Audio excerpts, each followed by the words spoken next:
Hello guys, welcome back to my channel. It's Official, and yes, today I am there with you with a very demanding subject, that is DELD. Okay, so that is nothing but your digital electronics and logic design. तो इसका सबसे पहला unit है, that is आपका minimisation technique. तो ये आपका उसका पार्ट 1 होगा एंड आपको इसके अंदर सारे बेसिक्स एंड जो भी इंपॉर्टेंट चीज़ें हैं यूनिट 1 की वो सब समझ में आ जाएंगी.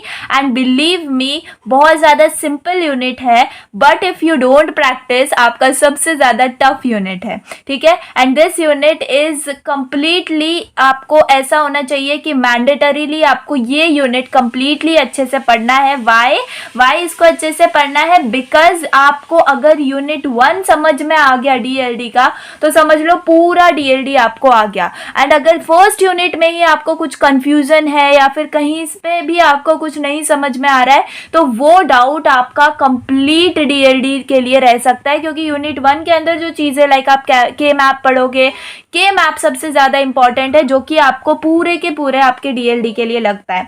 एंड अगर आपने यहाँ पे ही उसको नहीं समझा तो आपको बिल्कुल भी DLD समझ में नहीं आएगा. तो इसीलिए मैं बोल रही हूँ बहुत ज़्यादा बेसिक से मैं लेके जाऊँगी आपको. अदरवाइज आप सिलेबस देखोगे तो सिलेबस के अंदर तो बहुत ज़्यादा मतलब टू द पॉइंट चीज़ें हैं. ठीक है, टू द पॉइंट कॉन्सेप्ट्स हैं, बट उनको समझने से पहले हमें बेसिक चीज़ें आनी चाहिए. एंड डेफिनेटली वो बेसिक चीज़ें हम पढ़ चुके होते हैं लेकिन हम भूल चुके भी होते हैं, है ना. तो हमें क्या करना है, सबसे पहले मैं आपको बेसिक से लेके चलूंगी एंड वही बेसिक से आपको सारे नोट्स भी मिलेंगे. नोट्स कहाँ मिलेंगे? तो नोट्स आपको प्राइवेट टेलीग्राम चैनल के ऊपर मिलेंगे, जिसकी लिंक डिस्क्रिप्शन के अंदर है. एंड आई होप कि आपने इंडिपेंडेंट डे ऑफर के अंदर उसको ले लिया होगा, बट इफ नॉट तो अभी भी आप उसको ले सकते हो. Link is open. Okay, so चलिए, DLD का unit 1 that is nothing but your minimization technique. तो उसका आपको सबसे पहले मैं बेसिक जो आपका सिलेबस है वो बता देती हूँ. तो सिलेबस के अंदर देखो, मैं आपको यहाँ पर दिखाती हूँ.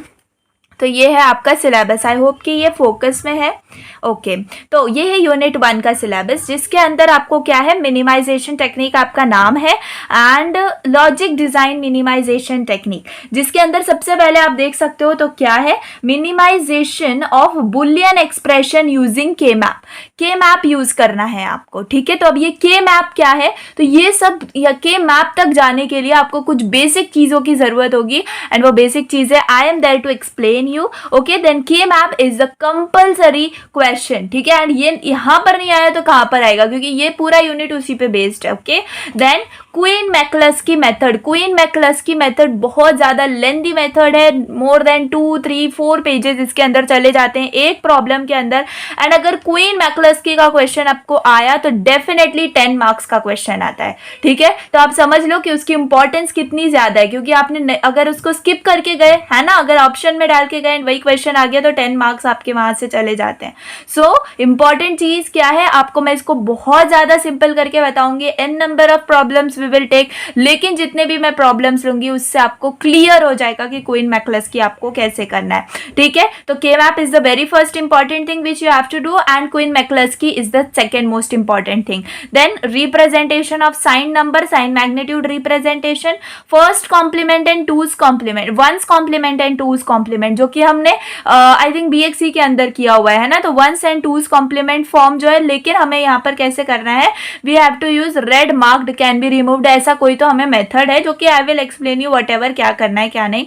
Then SOP and POS form, sum of product and product of sum form, important, third most important thing, and minimization of this SOP and POS using K map. ठीक है, तो बस इतने ही गिन चुन के आपके यूनिट 1 के टॉपिक्स हैं. ठीक है, एंड यही टॉपिक्स को पढ़ने के लिए आपको कुछ बेसिक्स चीज़ों की ज़रूरत है. एंड इतना भी बेसिक में मैं नहीं जाऊंगी जितना लाइक मतलब बहुत ही ज़्यादा बेसिक में चली गई हूँ, लेकिन हाँ ये इंपॉर्टेंट है. एंड ये क्वेश्चंस भी आते हैं, बेसिक के ऊपर भी क्वेश्चंस आते हैं, बिकॉज बेसिक ही नहीं आएगा आपको तो आप डायरेक्टली के मैप सॉल्व नहीं कर सकते हो. ठीक है, and K map is very easy thing, but if you don't know basics then it is very tough thing and very confusing thing. तो अगर आपको उस कंफ्यूजन से बाहर आना है तो please do attend the basic things. Okay, तो चलिए सबसे पहले स्टार्ट कर लेते हैं जैसे कि इस यूनिट का नाम है मिनिमाइजेशन टेक्निक, ठीक है। तो मिनिमाइजेशन टेक्निक के अंदर सबसे पहले आपको समझना होगा व्हाट इज बुलियन अलजेब्रा, है ना। BEE BXC के अंदर बहुत इलेक्ट्रिकल जहाँ भी हमने पढ़ा है हम बुलियन अलजेब्रा यूज करते हुए आए, है ना। तो बुलियन अलजेब्रा क्या होता है, एक जस्ट एक टूल है for the analysis of digital system, ठीक है। एनालिसिस करने के लिए या फिर डिजाइन करने के लिए आप कह सकते हो, है ना। डिजिटल जो भी सिस्टम है उसको हमें एनालाइज करने के लिए या डिजाइन करने के लिए जो टूल यूज किया जाता है उसको हम बोलते हैं बुलियन अलजेब्रा, है ना। तो ये अलजेब्रा के अंदर क्या होता है मैम, फ्रैक्शंस होते हैं क्या, स्क्वायर रूट्स, क्यूब रूट्स वगैरह, डेसिमल्स वगैरह होते हैं? तो बिल्कुल भी नहीं, इसके अंदर सिर्फ आपको एंड और इन्हीं चीजों से डील करना होता है, ठीक है। तो आई होप सो आपको एंड और के बारे में तो पता ही होगा कैसे हम सब इससे यूज करते हैं, करेक्ट ना। तो चलिए सबसे पहले मैं आपको बता देती हूँ बुलियन अलजेब्रा का, मैंने आपको सब बता दिया definition. Now let's come to Boolean algebra algebraic laws, ठीक है। तो लॉज आपको पता होना बहुत ज्यादा जरूरी है, ठीक है। तो जैसे मैंने आपको बताया I will not miss out anything in your basic things also. तो देखो बुलियन अलजेब्रिक लॉज वही लॉज है जो कि हम डिस्क्रीट मैथमेटिक्स में अभी तक पढ़े हैं, ठीक है। लॉजिक जब हमने पढ़ा था तब मैंने आपको कितने सारे लॉज बताए, 2 बार मैंने आपको लॉज बताए हैं, है ना। तो अगर आपने डीएम के लेक्चर्स देखे होंगे तो this will be very simple for you all guys, but यहाँ पर हमें प्लस को क्या समझना है और समझना है ना, एंड डॉट को क्या समझना है, एंड समझना है। सो आई एम डेफिनेटली श्योर आपको इतनी चीजें पता होंगी, but I am also sure कि बहुत लोग कंफ्यूज होंगे एंड और के अंदर भी। तो चलिए आप मुझसे पढ़ोगे ना तो आप बहुत बेसिक से पढ़ोगे। आई विल ऐसे मैं अज्यूम करूंगी कि आपको जीरो नॉलेज है, ठीक है, इस सब्जेक्ट के बारे में आपको जीरो नॉलेज है। ऐसे मैं चलूंगी तो आपको सब चीजें समझ में आएगी। Okay, I will teach from basics only. तो चलिए सबसे पहले जैसे मैं बात कर रही थी बुलियन अलजेब्रिक लॉज के बारे में, तो बुलियन अलजेब्रिक लॉज के अंदर कौन से लॉज आ जाते हैं, सिर्फ 3 लॉज आते हैं। कम्यूटेटिव लॉ, देखो वैसे तो बहुत लॉज आ जाएंगे लेकिन हमें जो पढ़ने डीएलडी के अंदर आपको कम्यूटेटिव लॉ आना जरूरी है, एसोसिएटिव लॉ आना जरूरी है, डिस्ट्रीब्यूटिव लॉ आना जरूरी है, ठीक है। तो कम्यूटेटिव लॉ क्या होता है मैं आपको सिंपल बताऊं तो आप कैसे लिखोगे, a plus B is equal to B plus A. देखो अभी आपको एंड और में अगर कंफ्यूजन हो रहा है तो छोड़ दो वो चीज, अभी हम सिर्फ लॉ समझने में मतलब फोकस करेंगे। अदरवाइज मैं यहाँ पे लिख देती हूँ, यहाँ पे एंड क्या होता है, एंड को आप डिनोट करते हो डॉट से, ठीक है, एंड और को आप डिनोट करते हो एंड से। समझ में आ गया ना, प्लस से, बस वही करना है आपको। तो देखो a plus B equal to B plus A, है ना, b प्लस ए। तो ये क्या है, अगर मैं और समझू तो a और b इक्वल टू b और a, यानी कि अगर मैं इन दोनों की प्लेस भी चेंज कर दे रही हूँ तो इनका जो मतलब है वो तो नहीं बदलने वाला है। So this is nothing but your what is that, commutative law, है ना। इसी को आप ऐसे भी लिख सकते हो in the form of and, ठीक है, a dot b is equal to b dot a। So ये क्या बता रहा है, ये पूरे 2 सेंटेंसेस आपको किसके बारे में बता रहे हैं, सो ये आपको बता रहे हैं कम्यूटेटिव लॉ के बारे में, which is your first law, ठीक है, commutative law. Okay, so this is your first law, ये आपको समझ में आना चाहिए। एंड सेकेंड लॉ, आप देखो सेकेंड लॉ आपका है एसोसिएटिव लॉ। तो एसोसिएटिव लॉ के अंदर क्या होता है, एसोसिएटिव लॉ के अंदर सिर्फ ब्रैकेट्स का काम होता है। सपोज देखो मैं यहाँ पर आपको लिख के दिखाती हूँ, ए और बी और सी विच इज इक्वल टू, आप अगर इसको लिखना चाहो तो आप कैसे लिख सकते हो, यहाँ पर मैं a और b के अंदर ब्रैकेट डाल के प्लस c बाहर कर सकती हूँ और c को बाहर कर सकती हूँ। So this can be equal, okay, ये दोनों इक्वल होंगे। एंड इसको मैं चाहूँ तो मैं ऐसे भी लिख सकती हूँ a प्लस बी प्लस सी, यानी क्या कर दिया मैंने, ब्रैकेट ही रिमूव कर दिया। So this is nothing but your associative law, ठीक है, एसोसिएटिव लॉ। तो प्लीज इसको अच्छे से समझना, एसोसिएटिव लॉ, इसमें आपको क्या कर सकते हो, आप ब्रैकेट चेंज करके सिंप्लीफिकेशन बहुत इजीली कर सकते हो। थर्ड लॉ है आपका डिस्ट्रीब्यूटिव लॉ, ठीक है। देखो अब जैसे मैंने यहाँ पर और का करके बताया है, सिमिलरली आप एंड का भी कर सकते हो, ठीक है। तो एंड और के लिए जो लॉज है हमारे वो सेम है। Then we will talk about distributive law. तो डिस्ट्रीब्यूटिव लॉ के अंदर मैं बात करूँ तो डिस्ट्रीब्यूटिव सिंपल आपको समझना होता है, जैसे कि आप मल्टीप्लीकेशन करते हो बेसिक मैथ के अंदर, ठीक है। तो जैसे कि मैं यहाँ पर लिखूँ a एंड b एंड सी, ठीक है। तो यहाँ पर ऊपर हमने और का एग्जाम्पल ले लिया, यहाँ पे मैं एंड का एग्जाम्पल ले लेती हूँ। तो सिंपल आपको ये समझ में आया। ओके, ये एसोसिएटिव लॉ के लिए भी है, आप इसको एसोसिएटिव लॉ से सॉल्व कर सकते हो।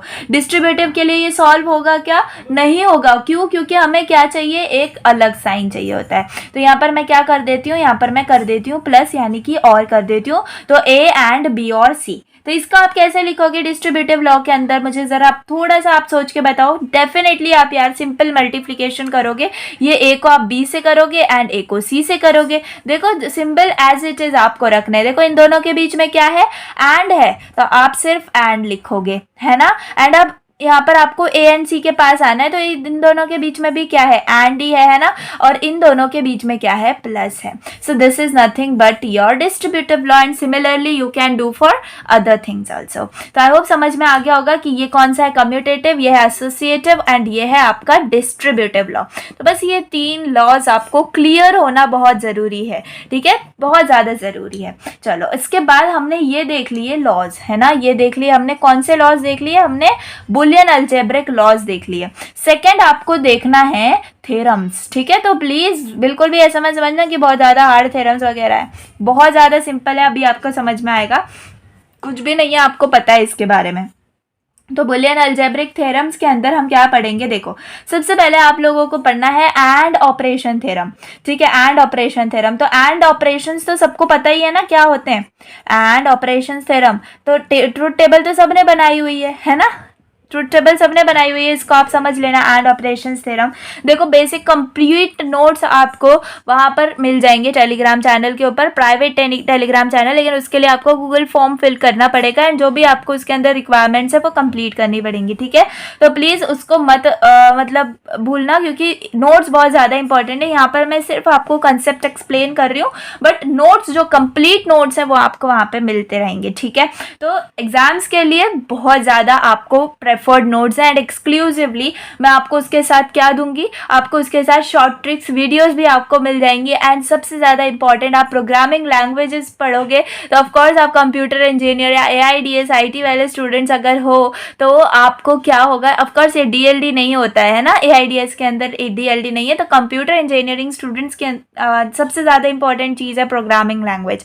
एंड प्रोग्रामिंग लैंग्वेज हम बहुत बार पढ़ लेते हैं, बहुत बार भूल जाते हैं, जो भी हमारी कोई छोटी छोटी चीज़ें होती हैं, तो उसकी पूरी की पूरी चीट शीट्स ऑलरेडी C++ की चीट शीट मैंने डाल दी है टेलीग्राम चैनल पे। एंड और भी बहुत सारी लैंग्वेजेस जो आप बोलोगे उसकी मतलब जैसे पाइथन की आएगी, आपकी C की आएगी, जावा की आएगी, तो सबकी चीट शीट्स भी वहाँ पर आपको मिल जाएंगी। तो पूरा आप ऐसा समझ लो कि सेकेंड ईयर के लिए आपका पूरा का पूरा वो चैनल डेडिकेटेड है एंड आपको उसको ज्वाइन करना इज़ बहुत ज़्यादा इंपॉर्टेंट, ठीक है। तो बहुत सारे लोग वैसे भी ज्वाइन कर चुके हैं, आपको करना है तो आप भी अभी जाके गूगल फॉर्म को फिल कर दो एंड विद इन 2 और 3 मिनट्स आपको ऐड कर लिया जाएगा ग्रुप के अंदर। तो चलिए coming to the topic and operations theorem. तो इसके अंदर क्या होगा, तो बेसिकली देख लो एंड ऑपरेशन हम कैसे करते हैं, A.A, तो इसका आंसर क्या आता है, A आता है ना। तो आप ट्रुथ टेबल देख लेना तो उससे आपको समझ जाएगा। A एंड अगर मैं 0 करूँ, 0 के साथ अगर मैं A का एंड करूँ तो ऑफकोर्स आंसर क्या आएगा आपका,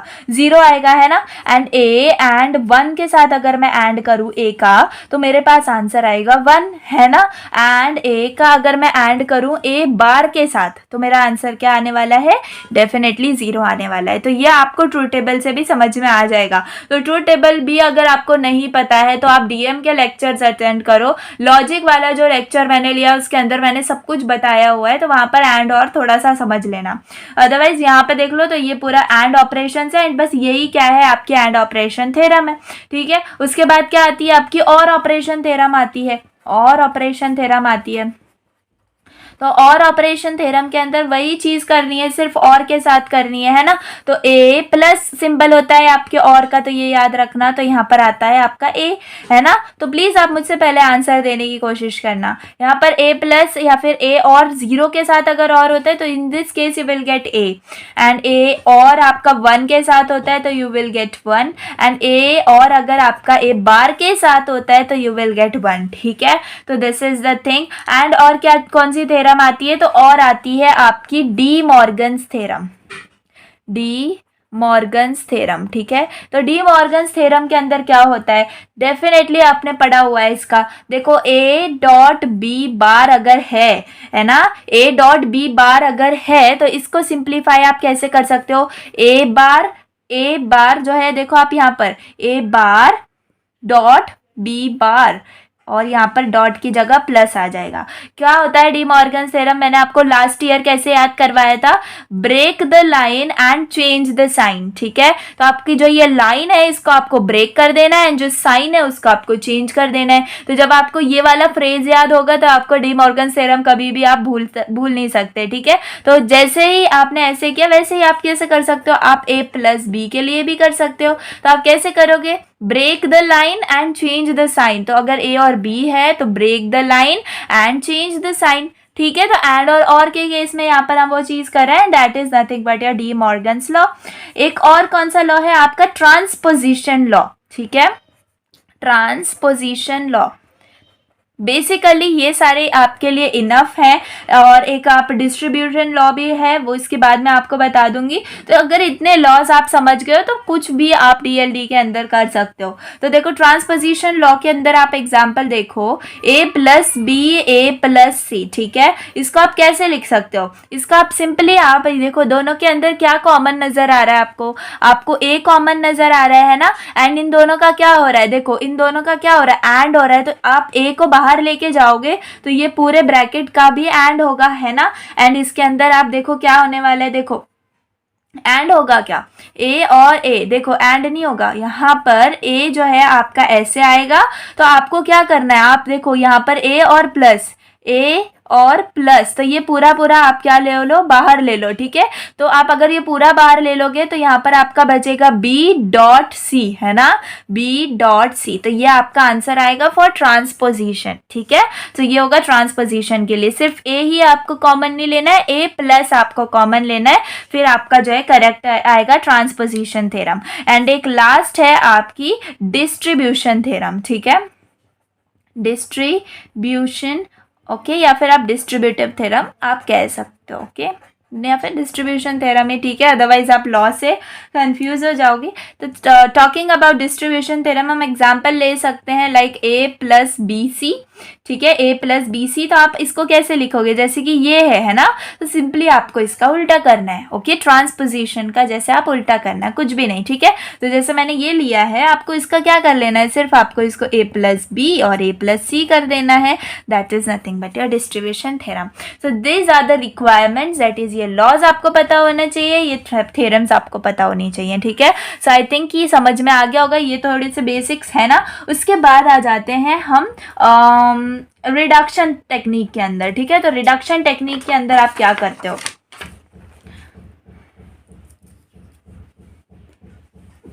तो कमिंग इनटू रिडक्शन टेक्निक,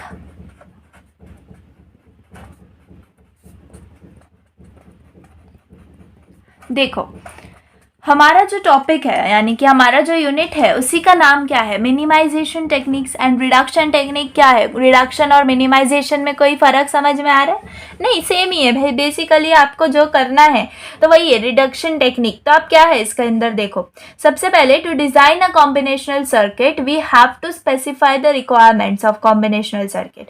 अब कैसे रिक्वायरमेंट्स हो सकती हैं, लाइक सेट ऑफ स्टेटमेंट्स हमें पता होने चाहिए, बुलियन एक्सप्रेशन हमें पता होने चाहिए, ट्रूथ टेबल हमें पता होना चाहिए। तो ये 3 रिक्वायरमेंट्स होती हैं जो कि हमें पता होना चाहिए जब हम कॉम्बिनेशनल सर्किट को डिजाइन करते हैं, ठीक है। कॉम्बिनेशनल सर्किट यही होते हैं जो कि अभी हमने उनके स्टेटमेंट्स लिखे थे, है ना। तो बस वही होता है। अब इसको डिजाइन करने के, जो कॉम्बिनेशनल सर्किट के बारे में मैं बात कर रही हूँ, तो इसको डिजाइन करने के 2 अप्रोच होते हैं। पहला होता है आपका ट्रेडिशनल मेथड और दूसरा होता है आपका MSI, यानी कि use of medium scale integration, ठीक है। तो सबसे पहले आपको मैं स्टेप्स बताती हूँ ट्रेडिशनल मेथड के, ठीक है। तो ट्रेडिशनल मेथड के अंदर क्या होता है, सबसे पहले आपको जो ट्रूथ टेबल होता है वो दिया हुआ होता है, ठीक है। तो आप सबसे पहला स्टेप क्या लिख सकते हो, ट्रूथ टेबल इज गिवन, उसके बाद क्या करते हैं, हम उस ट्रूथ टेबल से हम बुलियन एक्सप्रेशन फाइंड आउट करते हैं। समझ में आ गया? बुलियन एक्सप्रेशन फाइंड आउट करते हैं, उसके बाद उस बुलियन एक्सप्रेशन को सिंप्लीफाई करते हैं। उस सिंप्लीफाई करने के लिए ही हमें वो लॉज एंड थ्योरम्स जो हमने यूज करी थी वो यूज होती हैं, ठीक है। उसके बाद लास्ट स्टेप होता है आपको कि आप डायरेक्टली सिंप्लीफाइड जो आपका एक्सप्रेशन है आप उसको बना सकते हो बाय यूजिंग गेट्स, है ना। तो यही होता है आपका ट्रेडिशनल मेथड, ठीक है। अब सिंप्लीफाई द बुलियन फंक्शन, जो कि मैंने थर्ड स्टेप आपको बताया था, है ना। तो उस सिंप्लीफिकेशन के लिए हमें क्या यूज करने पड़ते हैं, हमारे पास 4 चीजें होती हैं। मैं यहाँ पे लिख देती हूँ, methods to simplify, methods simplify the Boolean function, ठीक है, बुलियन फंक्शन। तो सबसे पहला आपका आता है अलजेब्रिक मेथड, ठीक है, अलजेब्रिक मेथड, जो कि आपको पता है कितना ज्यादा लेंदी होता है ना अलजेब्रिक मेथड। उसके बाद आता है के मैप, उसके बाद आता है क्वीन मैक्लस्की। अब आई थिंक आपको समझ में आ गया होगा कि हम अपने टॉपिक के अंदर एंटर हो रहे हैं, ठीक है। क्वीन मैक्लस्की मेथड्स, फिर है आपका वेरिएबल एंटर्ड मैपिंग, जिसको हम बोलते हैं VEM टेक्निक।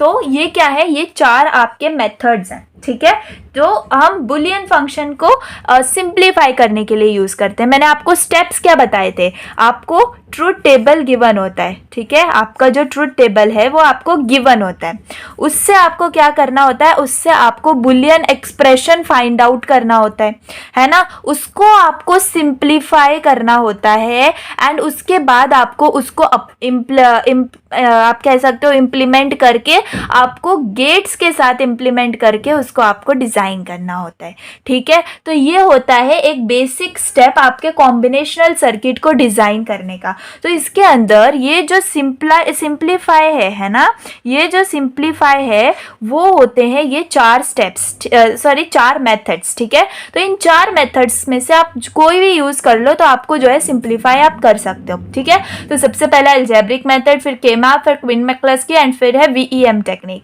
आपके सिलेबस में क्या है, आपके सिलेबस में इनमें से सिर्फ 2 हैं, दैट इज आपका के मैप एंड आपका क्वीन मैक्लस्की मेथड, ठीक है। तो बस आपको इन 2 पर ही फोकस करना है, बाकी आपको नहीं सोचना है, ठीक है। सो आई होप समझ में आ गया होगा। And now we will dive into the concept. Which concept now? So today we will understand about the concept of min terms and max terms, ठीक है। तो अब आप बोलोगे कि ये min terms max terms क्या होता है, तो देखो सबसे पहले मैं आपको एक चीज दिखाना चाहती हूँ जो कि मेरे नोट्स के अंदर है, ठीक है।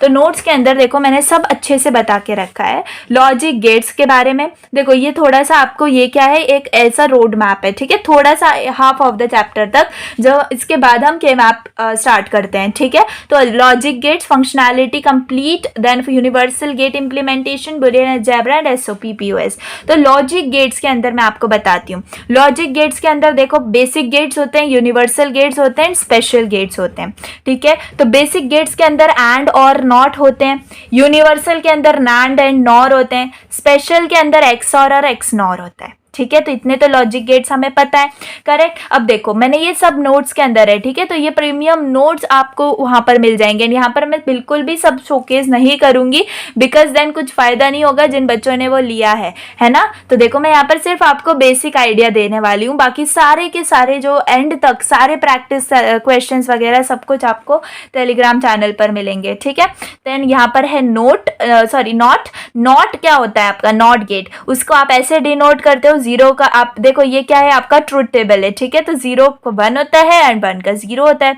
ये होता है एंड, है ना, एंड ऐसा होता है, देखो यहाँ पे सिंबल भी है एंड ट्रूथ टेबल भी है, ठीक है। तो ऐसे होता है एंड A डॉट B होता है एंड, ये भी याद रखना। उसके बाद होता है आपका और गेट, है ना। तो और गेट आप प्लस से डिनोट करते हो। देखो ये जो नोट्स है ना, ये कभी भी आपको कंफ्यूजन नहीं होने देंगे। मैंने इतने ज्यादा मतलब बहुत टाइम देके एंड बहुत अच्छे से एक एक चीज लिखी हुई है, ताकि अगर आप बिना बिना लेक्चर देखे भी अगर ये नोट्स देखो तो आपको सब समझ में आ जाए, ठीक है। देन नॉर एंड नैंड कैसे होते हैं, है ना। नॉर क्या होता है, और गेट ही होता है लेकिन उसको नॉट गेट लगा होता है, तो ये होता है नॉर गेट। एंड ये होता है नैंड गेट, है ना। और एक्सऑर गेट ऐसा होता है, उसका ट्रूथ टेबल भी है, ठीक है। तो थोड़ा सा टाइम देके आपको इसको भी लेना है। ये एक्सनॉर का है, ठीक है।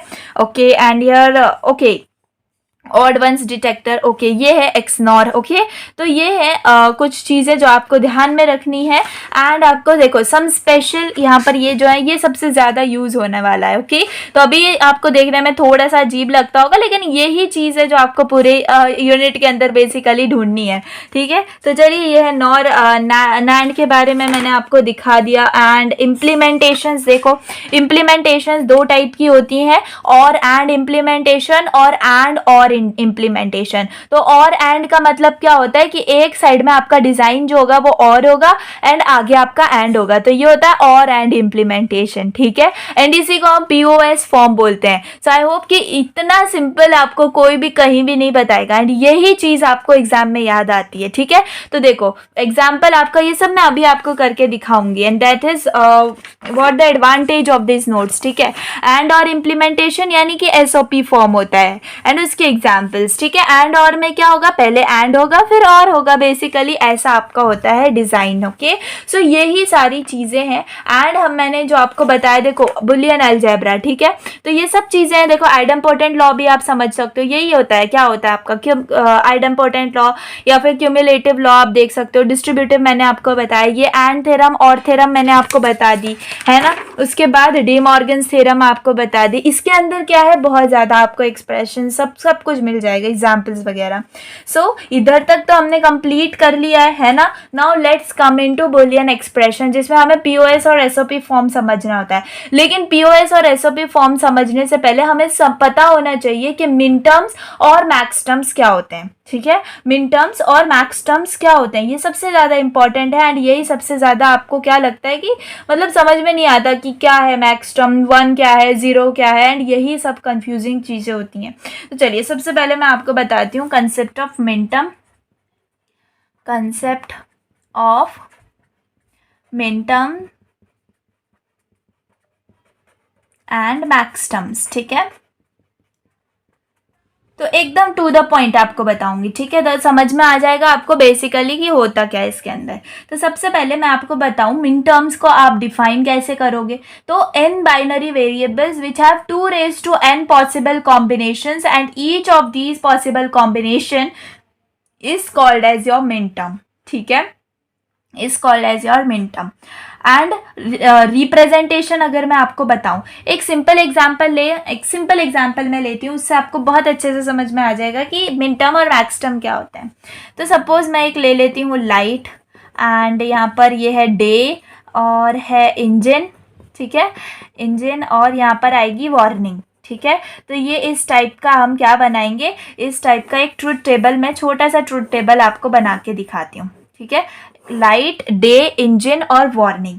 तो सबसे पहले देखो मैं क्या कर रही हूँ, सबसे पहले मैं यहाँ पे लिखती हूँ 0 0 1 1, अभी यहाँ पे 3 है ना, तो मुझे क्या करना पड़ेगा, ज़्यादा लेने पड़ेंगे। तो चलिए अभी मैं सिर्फ आपको एक्सप्लेन करने के लिए मैं कुछ भी यहाँ पर लिख रही हूँ, ठीक है। 0 1 0 1, ओके। तो यहाँ पर जो वार्निंग है वो हमें डिटेक्ट करनी है, तो हम कैसे करेंगे, ठीक है। तो वार्निंग अगर हमें डिटेक्ट करनी है तो इसको हम कैसे समझेंगे, सबसे पहले हम इसको एकदम थ्योरी वाइज समझ रहे हैं कि आपको एक कार कंसिडर करनी है, ठीक है। बहुत अच्छा एग्जाम्पल है, ठीक है। एक कार कंसिडर करनी है आपको। तो कार की जो लाइट है, ठीक है, अंदर की जो लाइट होती है या बाहर की लाइट, आप कोई भी लाइट समझ लो कार की, तो वो कार की लाइट जो है, 0 का मतलब है बंद और 1 का मतलब है चालू। तो लाइट अगर बंद है, ठीक है, तो डे भी नहीं है, ठीक है, डे भी नहीं है, डे 0 यानी कि डे नहीं है, नाइट है, और इंजन भी बंद है, ठीक है। तो ये कंडीशन क्या हुई, सही यानी कि 1 और गलत यानी कि 0, ऐसे आपको करना है, ठीक है। यानी कि देखो लाइट जो है वो बंद है और डे भी नहीं है यानी कि नाइट है और इंजन भी बंद है। तो इसका मतलब क्या हुआ, इसका मतलब क्या हुआ, इंजन बंद है आपका, यानी कि कार चल रही है, नहीं चल रही है, एंड वो नाइट टाइम है, एंड उस वक्त क्या है, आपकी लाइट जो है ना, उसकी लाइट भी बंद है। इसका मतलब कि ठीक वार्निंग आपको देने की ज़रूरत है क्या, वार्निंग देने की ज़रूरत है क्या, बिल्कुल नहीं है, क्योंकि कार बंद अपनी शांत है ना, नाइट टाइम के अंदर, तो हमें वार्निंग नहीं देनी है, इसका मतलब 0। ठीक है ना। अब देखो, लाइट बंद है बट डे है, ठीक है, डे है, लाइट बंद है और इंजन भी चालू है, इसका मतलब हमारा कार जो है वो रनिंग स्टेट में है और डे टाइम है, जिसमें हमने लाइट को बंद कर रखा है। ठीक है, बंद कर रखा है, तो इट्स ओके ना, डे टाइम है तो हमें लाइट की ज़रूरत नहीं है, तो वार्निंग की ज़रूरत है क्या, नहीं है, 0। ठीक है, उसके बाद देख लो लाइट, ओके, लाइट चालू है, लाइट चालू है, डे भी नहीं है यानी कि नाइट है, और इंजन भी बंद है यानी कि इंजन बंद है और नाइट टाइम है, लेकिन लाइट चालू है, कार की लाइट चालू है, इसका मतलब वार्निंग देने की ज़रूरत है, यस ज़रूरत है, इसका मतलब आपका आएगा 1। ठीक है, उसके बाद देख लो, लाइट चालू है, डे भी है और इंजन भी चालू है, यानी कि क्या है, देखो डे भी है, इंजन भी चालू है, लाइट भी चालू है, लेकिन अगर डे टाइम है तो लाइट की ज़रूरत है क्या, नहीं है ना ज़रूरत, तो हम क्या दे सकते हैं, वार्निंग दे सकते हैं, चाहे तो नहीं भी दे सकते हैं। ठीक है, इन केस, लेकिन हम समझ रहे हैं कि हमें नहीं देनी है वार्निंग, ओके, या फिर आप समझ लो कि दे सकते हैं, चलो वार्निंग दे देते हैं, क्यों, क्योंकि लाइट चालू है डे के अंदर, है ना। चलो, तो अब यहाँ पर मिनटर्म और मैक्सटर्म का यूज़ क्या है, तो मिनटर्म आपको कैसे समझेंगे, मैक्सटर्म्स आपको कैसे समझेंगे, तो यहाँ पर देख लो, आपको हमेशा एक चीज़ याद रखनी है कि आपके जो मिनटर्म्स होंगे, मिनटर्म्स को आप हमेशा डिनोट करते हो किससे, मिनटर्म्स को आप हमेशा डिनोट करते हो 1 से, ओके, एंड मैक्सटर्म्स को आप हमेशा डिनोट करते हो 0 से। अब कोई कोई लोग यहाँ पे इतने ज़्यादा कंफ्यूज होते हैं कि मैक्सटर्म बोला है तो 1 आएगा, मिनटर्म बोला है तो 0 आएगा, लेकिन यही चीज़ है जहाँ पर यू आर गोइंग रॉन्ग। आपको हमेशा याद रखना है मिनटर्म यानी कि 1 होता है एंड मैक्सटर्म यानी कि 0 होता है, ओके, तो ये चीज़ आप हमेशा याद रखोगे। ठीक है, एंड और एक चीज़ आपको याद रखनी है कि आपका जो रिप्रेजेंटेशन होता है, रिप्रेजेंटेशन होता है, रिप्रेजेंटेशन यानी कि क्या, मिनटर्म्स का रिप्रेजेंटेशन क्या होता है, तो देखो मैं यहाँ पे लिखती हूँ, मिनटर्म्स का रिप्रेजेंटेशन होता है summation of small m, summation of small m, and बाकी जो भी चीज़ें वो यहाँ पर आ जाती हैं। ठीक है, एंड वैसे ही अगर मैं मैक्सटर्म का रिप्रेजेंटेशन बताऊं, मैक्सटर्म का रिप्रेजेंटेशन बताऊं, तो यहाँ पर क्या आएगा, यहाँ पर आएगा पाई और यहाँ पर आएगा कैपिटल M एंड यहाँ पर आपकी बाकी चीज़ें। समझ में आ गया, तो ये बेसिकली ये चीज़ होती है मिनटर्म की और मैक्सटर्म की, एंड क्वेश्चन आपको डायरेक्टली इस फॉर्म में होता है एंड आपको समझना पड़ता है कि आपको मिनटर्म्स दी गई हैं या मैक्सटर्म्स दी गई हैं। तो ये रिप्रेजेंटेशन आपको डेफिनेटली समझ में आना चाहिए एंड आपको पता होना चाहिए कि इसमें क्या है। तो अब यहाँ पर अगर मैं इस की बात करूँ, ये जो एग्जाम्पल मैंने आपको दिया है, तो यहाँ पर अब देखते हैं मैक्सटर्म और मिनटर्म क्या है। तो मिनटर्म यानी कि 1 है ना, मिनटर्म यानी कि 1, तो ये और ये तो हो गई मेरी मिनटर्म्स और ये हो गई मेरी मैक्सटर्म्स, है ना। देखो अभी ये वैलिड एग्जाम्पल है क्या, नहीं है, क्यों, क्योंकि यहाँ पर है हमारे पास 3, है ना, 3 है, इसका मतलब 2⁻³ मेरे पास होना चाहिए, 2 2 4 2 8, यानी 8 कॉम्बिनेशंस होने चाहिए, 0 0 0 0 1 1 1 1 एंड लाइकवाइज मैनर के अंदर, तब जाके हम इसको 0 1 2 3 ऐसे डिनोट कर सकते हैं। एंड देन अब जो भी इसके आगे वैल्यू आएगी, ठीक है, तो मैं अब सिंपल मैं एक्सप्लेनेशन के फॉर्म में ले रही हूँ, इसलिए आप समझ लो, क्योंकि अब मैं ज़्यादा बड़ा टेबल करती तो वो टाइम वेस्ट हो जाता। तो अगर हम मिनटर्म्स की बात कर रहे हैं तो हम इसके अंदर कैसे लिखेंगे, देखो मिनटर्म यानी कि 1 होता है, यानी कि अगर मैं इस टेबल के बारे में बात करूं तो इसको समझ लो कि ये 1 है, ये 0 है, 1 है, ये 2 है एंड ये 3 है। ठीक है, तो देखो यहाँ पर अगर मैं मिनटर्म के बारे में यानी 1 के बारे में बात करूँ तो मिनटर्म कौन सी पोजीशन पे है, देखो तो सेकंड पोजीशन पे है, एंड कौन से पोजीशन पे है, थर्ड पोजीशन पे है। तो बस आपको ऐसे लिखना होता है। वही अगर मैं मैक्सटर्म्स के बारे में बात करूँ यानी कि जीरोस के बारे में बात करूँ तो मेरे पास आ जाएगा 0 और 1, है ना। तो ये आप ऐसे रिप्रेजेंट करते हो, ठीक है, ऐसा आप रिप्रेजेंट करते हो। अब concept of minterm and maxterm allows us to introduce a convenient shorthand notation, यानी कि आपका जो नोटेशन होते हैं ये लॉजिक फंक्शन के अंदर ऐसे ही एक्सप्रेस करे जाते हैं, ठीक है। मैक्सटर्म को आप क्या बोल सकते हो, मैक्सटर्म को और मिनटर्म को आप कैसे रिलेशन में बता सकते हो, मुझे बताओ। थोड़ा सा जरा पॉज करो, थोड़ा सा दिमाग लगाओ कि मैक्सटर्म और मिनटर्म को आप कैसे रिलेट कर सकते हो। डेफिनेटली ये क्या है, एक दूसरे के कॉम्प्लीमेंट है ना, तो एक दूसरे के कॉम्प्लीमेंट। तो आपको अगर डिफाइन भी करना है तो आप ऐसे कर सकते हो कि maxterm is the complement of corresponding minterm, या फिर आप ऐसे लिख सकते हो एम इज द कॉम्प्लीमेंट, यानी कि ऑफ कोर्स आपके ये मैक्सटर्म है, मिनटर्म का आपका कॉम्प्लीमेंट हो जाता है ना। तो बस यही होते हैं एंड ऐसे ही आपको समझना होता है इनको। अब देखो आप इसको कैसे लिखोगे, अब मैं आपको एक टेबल बना के दिखाती हूँ जिसके अंदर आपको बिल्कुल क्लियर हो जाएगा कि मिनटर्म और मैक्सटर्म्स आपको समझने कैसे हैं। अगर 3 वेरिएबल्स का है हमारे पास, सपोज A B C है ना, यहाँ पर मैं लिखती हूँ मिनटर्म्स, ठीक है, और यहाँ पर मैं लिखती हूँ मैक्सटर्म्स, ठीक है।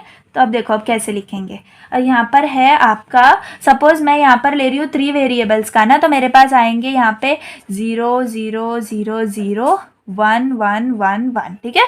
थोड़े ही करेंगे, बाकी आपको समझ जाएगा, 1 2 के बाद ही आपको समझ में आ जाएगा। एंड यहाँ पर मैं ये वाला लिखती हूँ 0 0 1 1 0 0 1 1, यहाँ पर आएगा 0 1 0 1 0 1 0 1, ठीक है। तो मिन टर्म्स आप कैसे लिखोगे, तो देखो मिन टर्म्स में आपको हमेशा याद रखना है कि क्या होगा मिन टर्म्स के अंदर, आपको करना होता है मल्टीप्लाई, यानी कि देखो मैंने जो अभी आपको बताया था कि हम क्या करते हैं यहाँ पर पेज, यस ये एंड है ना, तो हमेशा आपको एंड करना होगा, ठीक है। मिन टर्म्स के बारे में अगर हम बात करें तो सबसे पहले ये जो है मेरा फर्स्ट है ना, ये देखो इंडेक्स आप ऐसे समझ लो, तो अगर ये 0 है तो M0 आपको इसको डिनोट करना है। एंड आप इसको कैसे लिखोगे, अब 0 है ना तो आपको इसको कॉम्प्लीमेंट समझना है, that is A bar B bar C bar. And जैसे मैंने बोला कि आपको एंड करना होता है, तो ये हो गया आपका एंड, ठीक है। आई होप समझ में आ गया होगा। अब देखो इसी का मैक्सटर्म अगर करना है, तो आप इसको कैपिटल M0 लिखोगे, एंड मैक्सटर्म के अंदर होता है और, ठीक है। तो यहाँ पे मैं लिख दूं क्या, एंड, और यहाँ पर होगा और, ठीक है। बट यहाँ पर क्या होगा, जैसे यहाँ पर 0 को हमने कॉम्प्लीमेंट समझा है ना, मैंने आपको क्या बताया कि maxterm is the complement of minterm. इसका मतलब यहाँ पर आपको 0 को जो है वो आपको कॉम्प्लीमेंट नहीं समझना है, यहाँ पर आपको ऐसे समझना है, इन तीनों को A B C और इनका होगा प्लस। समझ में आ गया, बस यही चीजें आपको के मैप के अंदर हेल्प करेंगी, ठीक है। जब आपको मिन टर्म्स या मैक्स टर्म्स दिए होंगे ना के मैप सॉल्व करने के लिए, तब आपको यही चीजें हेल्प करेंगी। चलो और देखते हैं। अब यहाँ पर आप कैसे लिखोगे, आप इसको लिखोगे M1 which is equal to, अब आपको यहाँ पर आएगा A बार, यहाँ पर आएगा B बार, यहाँ पर C1 है तो यहाँ पर आ जाएगा C। वही मैं अगर मैक्स टर्म के केस में लिखूं तो मुझे मिलेगा क्या, A plus B plus C का बार, क्योंकि मुझे यहाँ पर 1 को जो है वो कॉम्प्लीमेंट समझना है ना। सो बस ऐसे ही करना है आपको। अब यहाँ पर देखो इसको मैं देखूँ तो M2 which is equal to, यहाँ पर आएगा A का बार, लेकिन B का आएगा क्या, नहीं आएगा, C का आएगा बार, है ना। एंड यहाँ पर आएगा M2 which is equal to, यहाँ पर आएगा क्या, A plus B bar plus C। I hope समझ में आ रहा होगा, बहुत ज्यादा सिंपल मैं आपको बता रही हूँ, ठीक है। इसके आगे आप सॉल्व कर सकते हो, एक और मैं आपको बताती हूँ, इसके आगे आप खुद कर लेना, ठीक है। देखो M3 जिसके अंदर आपको ये 3 को लेना है, ठीक है, इन तीनों को लेना है, तो M3 के अंदर आप कैसे लोगे, देखो यहाँ पर है आपका क्या A, है ना, A जो कि आपका क्या है 0 है, तो इसका आपको लेना होगा A बार, एंड ये BC आ जाएगा, B और C, है ना, क्योंकि 1 1 है। ऑफ कोर्स यहाँ पर M3 यानी कि मैक्सटर्म के अंदर ये 0 है वो आएगा आपका, मतलब कॉम्प्लीमेंट नहीं आएगा, एंड ये दोनों जो है आपके कॉम्प्लीमेंट आएंगे, है ना। तो बस आपको थोड़ा सा अलग वे में समझना है दोनों को, एंड आई होप कि आप ये कर लोगे, ठीक है। 4 हैं, आप कर लेना, 4 मैंने कर लिए, 4 आप कर लो, ओके। सो बस आई होप कि आपको समझ में आया होगा कि मैं आपको बताना क्या चाह रही हूँ। मिन टर्म्स और मैक्स टर्म्स के अंदर इस पेज से ज्यादा आपको कुछ नहीं समझना है, ठीक है। इस पेज में आपको मैंने जितना बता दिया बस उससे ज्यादा आपको कुछ भी नहीं समझना है, ठीक है। So this was the concept of मिन टर्म्स एंड मैक्स टर्म्स, ठीक है। चलो इसके बाद आपका क्या आता है, इसके बाद आपका POS और SOP फॉर्म आता है, तो चलिए मैं आपको उसका भी बता देती हूँ।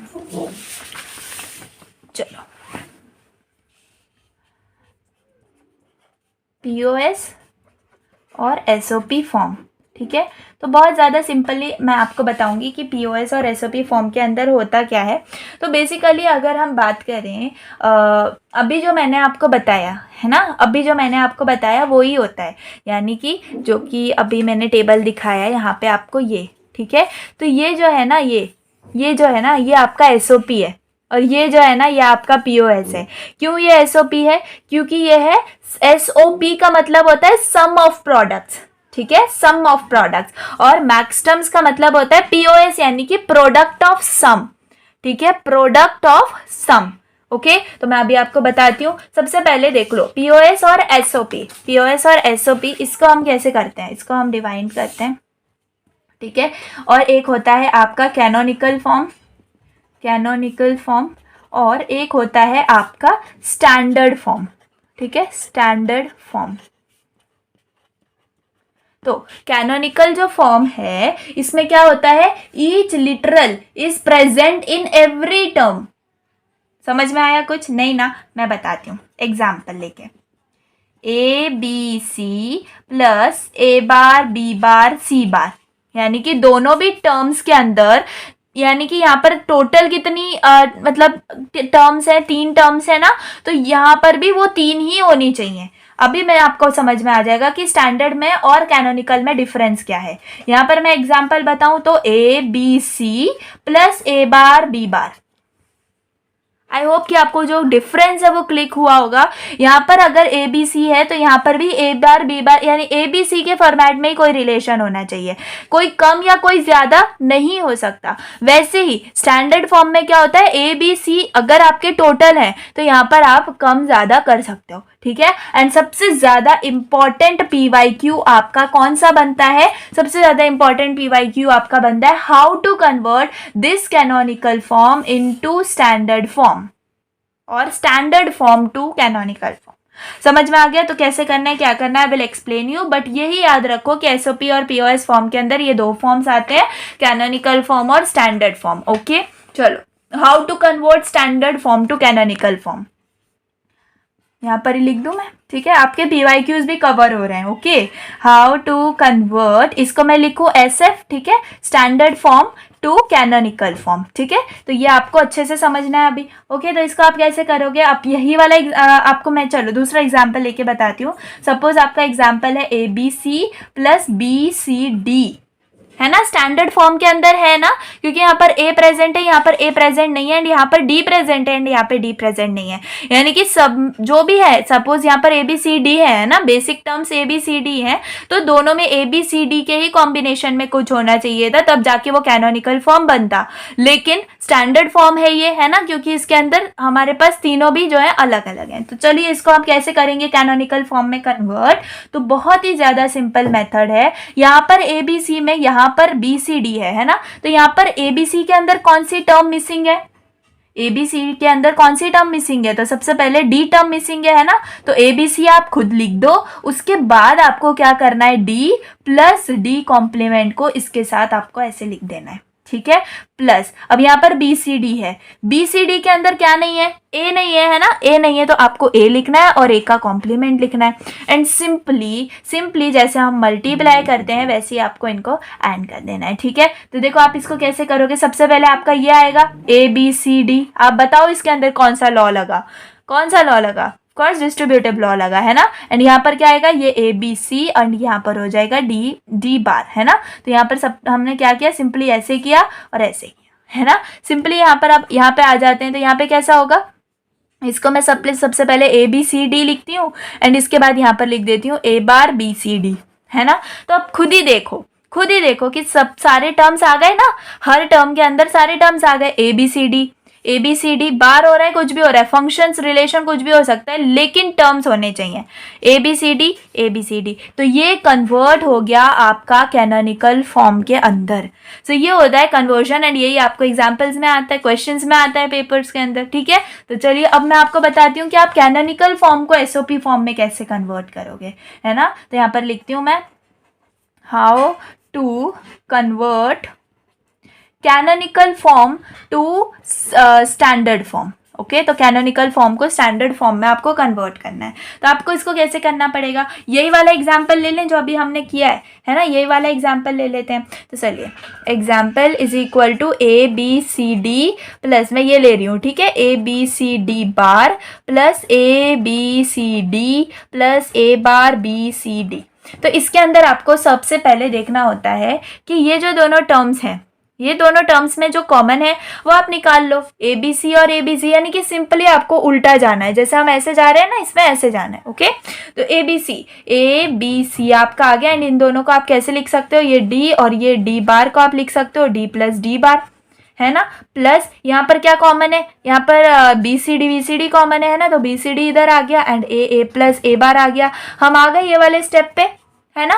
एंड अब ये देखो डी प्लस डी बार, सपोज आप कल समझो कि आपका है 1 और आपका जो उसका बार है उसी का बार हम ले रहे हैं, यानी कि 0 हो जाएगा, है ना। तो 1 प्लस 0 यानी कि 1 होता है, उसका कोई मतलब होता है क्या, नहीं होता है। तो इसको आपको 1 समझना है, इसको आपको 1 समझना है। तो आपका आंसर क्या आएगा, आपका आंसर आएगा A B C plus B C D. अब मुझे बताओ ये हो गया आपका एस एफ, यानी कि स्टैंडर्ड फॉर्म के अंदर कन्वर्ट हो गया ना, इस फॉर्म में कन्वर्ट। बस यही होता है आपका कन्वर्जन एंड यही आपको पेपर में आता है, ठीक है, यही आपको पेपर में आता है।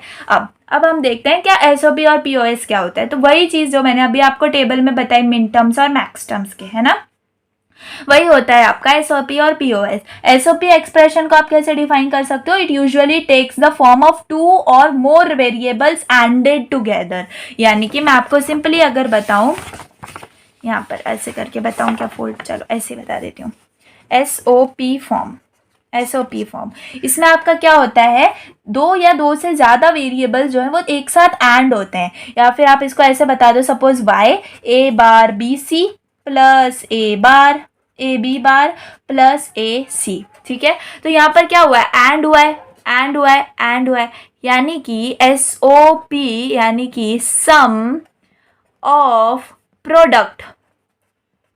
तो मुझे बताओ यहाँ पर सम हो रहा है ना, ये प्रोडक्ट्स हैं, इन प्रोडक्ट्स का सम ही तो हो रहा है ना, ये सारे प्रोडक्ट्स को हम सम कर रहे हैं, तो ये होता है आपका एसओपी फॉर्म, ठीक है। अब पीओएस फॉर्म के बारे में मैं बताऊं, पीओएस फॉर्म क्या होता है, POS form is nothing but product of sum, है ना, प्रोडक्ट ऑफ सम। इसको आप कैसे डिफाइन करोगे, it usually takes the form of 2 or more or variables, odd variables within the parenthesis. Suppose example मैं आपको बताऊं y एंड यहाँ पर आप लिख रहे हो b plus C bar plus D bar dot B C plus E bar, यानी कि जो एंड है प्रोडक्ट ऑफ सम हो रहा है, प्रोडक्ट ऑफ सम हो रहा है ना, प्रोडक्ट ऑफ सम। तो ये जो है प्रोडक्ट हो रहा है, ये जो सम है ना, इन सम्स का क्या हो रहा है, प्रोडक्ट हो रहा है, एंड यहाँ पर प्रोडक्ट्स का क्या हो रहा है, सम हो रहा है। तो यही होता है एसओपी और ये होता है पीओएस फॉर्म, ठीक है। तो एसओपी और पीओएस आई थिंक समझ में आ गया होगा, एंड यहाँ पर हमारे सारे बेसिक्स जो है वो कवर हो जाते हैं, ठीक है,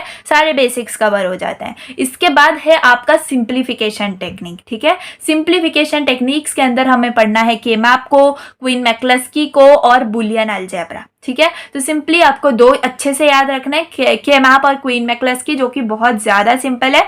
तो अब मैं वो जो है वो नेक्स्ट वीडियो के अंदर ले लूँगी, ठीक है। तो के मैप को आपको जैसे मतलब मैं एकदम बेसिक से बताऊंगी, एंड अगर आप उस बेसिक से चलोगे तो के मैप आपका कभी गलत नहीं हो सकता, ठीक है। जो भी उसके अंदर पेयरिंग होती है, ग्रुपिंग होती है, सब हम बेसिक से मैं आपको बताऊंगी, एंड बहुत सारे एग्जाम्पल्स भी हम उसके ऊपर सॉल्व करेंगे, ठीक है। तो बस यहाँ पर मैं इस वीडियो को अब भी एंड करती हूँ, क्योंकि सारे बेसिक्स मुझे इसके अंदर कवर करने थे, एंड वो बेसिक्स आपके कवर हो चुके हैं। सारे के सारे नोट्स आपको मिल जाएंगे टेलीग्राम चैनल, जो कि हमारा प्राइवेट है फॉर ऐसी कंप्यूटर इंजीनियरिंग स्टूडेंट्स, ठीक है। तो प्लीज़ वो आप जो है ज्वाइन कर लो, बिकॉज बहुत ज़्यादा इंपॉर्टेंट है। अभी नहीं तो आपको एग्जाम्स के बाद ज्वाइन करना पड़ेगा, तो इससे पहले आप पहले ही कर लो, एंड आपको पूरे ईयर के लिए उसका बेनिफिट मिलेगा, ठीक है। तो चलिए, आपको आई होप समझ में आ गया होगा कि मैंने जो भी आज चीज़ें आपको पढ़ाई हैं, मैंने आपको कंसेप्ट्स ऑफ मिन टर्म्स एंड मैक्स टर्म्स बताए, लॉज बताए, थ्योरम्स बताए, रिडक्शन टेक्निक्स के बारे में बताया, एंड पीओएस एसओपी फॉर्म के बारे में बताया, है ना। तो बहुत ज़्यादा अच्छी चीज़ें हमने पढ़ ली इस वीडियो के अंदर। Now it is your turn to just revise this. जब भी आप वीडियो सेकेंड आएगी, पार्ट 2 बहुत जल्दी आएगी, उससे से पहले आपको क्या कर लेना है, इनको रिवाइज कर लेना है and then come to KMAP, ठीक है। तो बहुत अच्छे से बिल्कुल टेंशन फ्री हो जाना, DLD बिल्कुल भी हार्ड नहीं है, बहुत अच्छे से समझ में आ जाएगा, ठीक है। सो चलिए अभी के लिए थैंक्स फॉर वॉचिंग। डिस्क्रिप्शन में आपको लिंक्स मिल जाएंगी सब टेलीग्राम चैनल्स की, गूगल फॉर्म्स की, तो सब आपको फिल करना है एंड ज्वाइन कर लेना है नोट्स ग्रुप को। That's all. एंड जो भी आपको और चाहिए please comment me and I will get it for you, okay. So that's all for the day. Thanks for watching, bye.